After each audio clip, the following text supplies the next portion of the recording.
आपण पाहत आहात BV महाराष्ट्र न्यूज, खबरबात महाराष्ट्राची।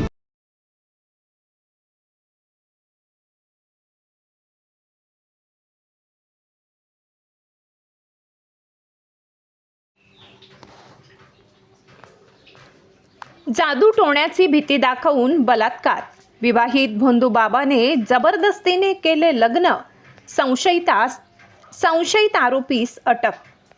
लासलगाव धंद्यात भरभराट करून देण्याचे आमिष दाखवत जादू टोण्याची भीती घालून एका महिलेवर लैंगिक अत्याचार करून नंतर तिच्याशी जबरदस्तीने विवाह केल्याप्रकरणी सायखेडा पोलिसांनी भोंदूबाबा यौवन भानुदास गोहाड राहणार दारणा सांगवी याला अटक केली आहे।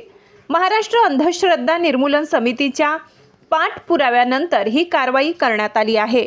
पोलिसांनी दिलेल्या माहितीनुसार पंचवटी परिसरातील पीडित महिला चहाचे दुकान चालवत होती।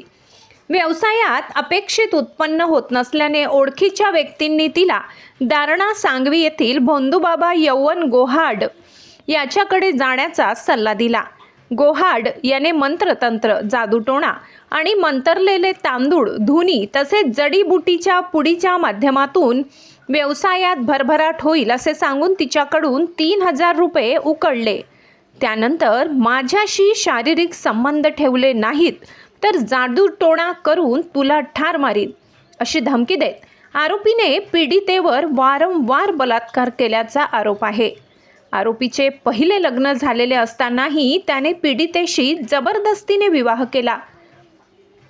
लग्नानंतर घरात सुरू असलेल्या भोंदूगिरीला पीडित महिलेने विरोध केल्यामुळे आरोपीने तिला मारहाण, शिवीगाळ व जीवे मारण्याच्या धमक्या देण्यास सुरुवात केली।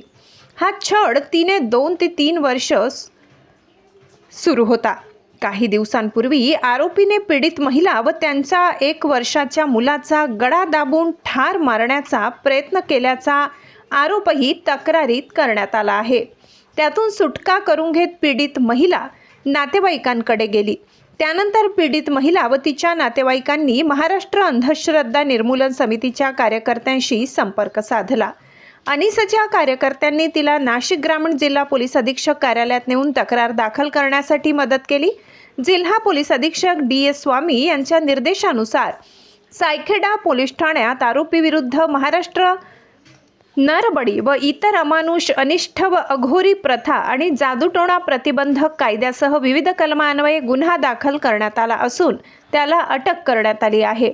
अनिसच्या पदाधिकाऱ्यांनी यौवन गोहाड याने यापूर्वीही अनेक व्यक्ती व कुटुंबांची मंत्रतंत्र व जादूटोण्याच्या नावाखाली फसवणूक व शोषण केले असल्याची शक्यता व्यक्त केली आहे।